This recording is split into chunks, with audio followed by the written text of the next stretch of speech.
All right, so we will quickly talk about exponential function, properties of inverse, addition properties, subtraction properties.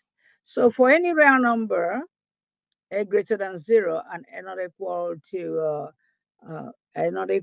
to 0, the following statements. We already know this. A to power x. If I raise any number to power x, it's a unique real number for each real number x. So if b is equal to c, for example, suppose I have 3, or 3 is equal to 3. And if a is 2 to the power 3 is equal to 2 to the power 3, and so on. So we're going to see all the properties of exponents we already know. So if m is less than n, so when we write a function like this, where the base, if the base, a or b, whatever they call it, if the base is greater than 0 and base is not equal to 1, then f of x is equal to a to the power x is called an exponential function. I can write it this way also. F of x is equal to b to the power x, where b is a real number. B cannot be equal to 1, and b must be greater than 0. The base of an exponential function must be greater than 0, and must not, greater than 0 means it cannot be negative, and it cannot be 1. For example, you know that if b is 1, then any number raised to the power 1, 1 to the power 100, is still going to be 1. So b is not allowed to be 1. 1 to the power 1000 is still going to be 1. So the base of an exponential function is not allowed to be 1. Okay, that's all they are saying there. And then we will be told to graph an exponential function. So I'm going to pull up my calculator, even though already you can make a table of value to graph. I'm going to make it up. So let f of x equal to 3 to power x. You notice that the base is greater than 1, and the base cannot be less than 0. The base of an exponential function cannot be less than 0. It cannot be negative, and it cannot be equal to 1. Okay, so if the base, let's call b, if b is greater than 1, then it's an exponential growth. Let's call it exponential growth. So that we'll start now, exponential growth.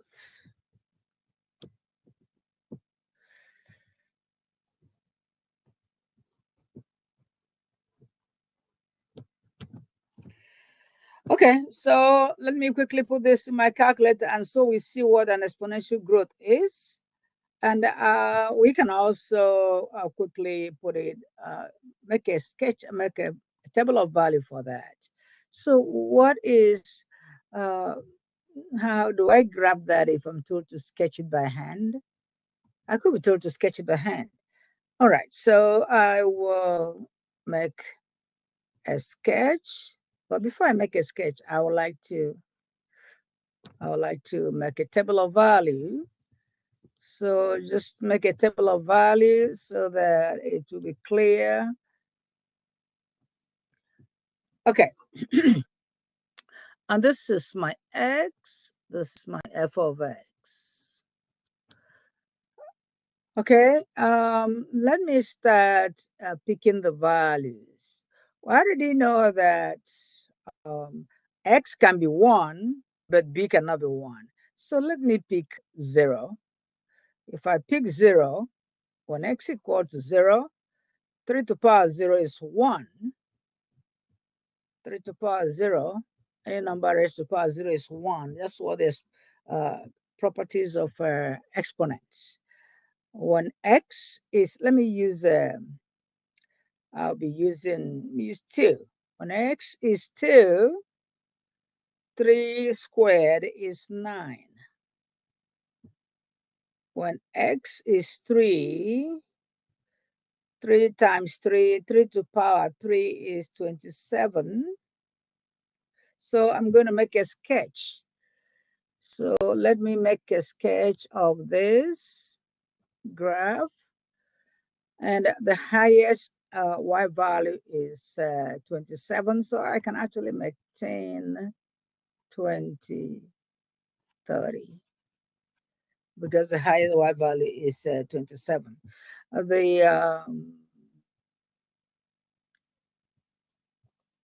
going to extend this one also. All right, so and this is 0, and I will use 1, 2, 3. Okay, and when x is 0, y is 1. So that means every exponential function cannot, so 1 is somewhere here. 1 is somewhere here. Where's my, okay, just put it back. 1 is somewhere here. When x is 0, y is 1.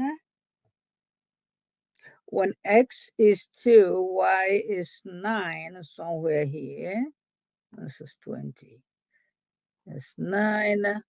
When x is 3, y is 27. All right, and then if I pick another number, when x is negative 1, x can be negative, but the base cannot. If x is negative 1, then y is 1/3. So somewhere here. And I want to connect the points. So you notice that the graph is rising exponentially. And I want us to know that this, at any point on this graph, the slope is increasing. At any point on this graph, the slope is positive. At any point on the graph, the slope is positive. Notice that we call it exponential growth because it is growing exponentially. Okay, we're going to see an example here. So this is an exponential growth. It's always increasing. It increases throughout its domain. The domain of this function is from negative infinity to positive infinity. And the range will be from, it doesn't actually touch 0. We're going to say from 1 to positive infinity. Okay, well, so let's find b. B can be between 0 and 1, but b cannot be 0 and b cannot be 1. So suppose the base is between 0 and 1. So let's get another, maybe we can do it on the same graph. So I am actually going to find the inverse, or find a b. Suppose b is equal to 1/3.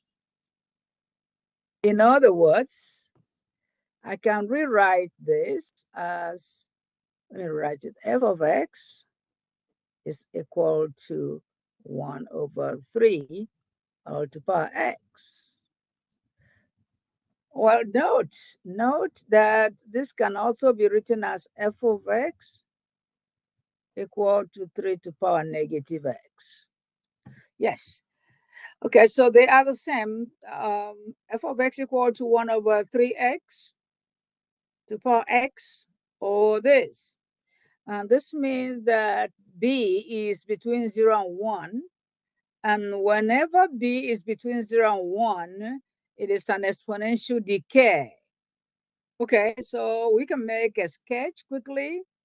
We can make a sketch of an exponential decay with our calculator. Or we can do a calculator. So let's make a sketch of an exponential decay. So the function is f of x is equal to 1/3 all to the power x. All right, so let me make a sketch. And we want to see how this graph is going to This is x. This is my f of x. Okay, so when x, I know that this graph will be leaning to the left. So let me start from 0, or I can start from 1. When x is 1, I substitute 1 here. 1 over 3 to power 1 is 1 over 3. When x is 0, um, 1 over 3 to power 1 is 1 over 3. When x is 0, 1/3 to power 0 is 1, because anything raised to power 0 is 1. All right, so let's make, when x is 3, do I want to use 3? Let me use 2. 0, 1. Okay, let me make it 1. -1 this time. -1. All right, so let's look at that. When x is -1, then I want us to know that this function is the same as 3 to the power -x. So if x is -1, then I have 3 to the power -1. In other words, x is, then I have x is going to be 1/3. Okay, so 1/3. Let me see if I did some stuff here. Okay, so I will have 1 over 3. Then I have 1 over 3. Actually, then I have 3. No, 1 over 3. Sorry. Okay, I'm going to -1 is going to be 3. So let's draw the graph on the left-hand side. So I'm going to make a sketch of this graph on the left-hand side. And I have the values of x as 1, 0, -1. And the points I have is 1, 1/3. So let me just make this one 1, 2, 3. When x is 1, I have 1/3. 1/3 is somewhere here. When x is 0, I have 1. X is 1, I have, when x is 0, I have 1. When x is -1, somewhere here, I have 3. And if I pick another point here, you notice that it is going nearer and nearer to x-axis. So let me connect the two graphs, 2 points. I'm connecting the points. I can continue. So this is the sketch. It's a rough sketch. Okay, and then this is the graph of f of x equal to 1/3 x, or 3 to the power -x. Well, let's see. This curve is decreasing throughout its domain. So this is called an exponential decay. This is an exponential decay. Exponential decay. Why? Exponential decay. D-E-C-A-Y. An exponential decay. Because at any point on this graph, the slope is negative. So it's decreasing throughout its domain. It is decreasing throughout its domain. The slope, the domain is all real numbers, and the range is still from. Okay, so what are we just saying? We meet an exponential decay whenever the base of an exponential function is between 0 and 1. If the base is between 0 and 1, if the base is between 0 and 1 base, so we have exponential decay. Exponential decay when the base is between 0 and 1. Okay, so I can just say it's less than b. And when 0 is less than b and b is less than 1, the function is an exponential decay. We can put it in a calculator quickly and we see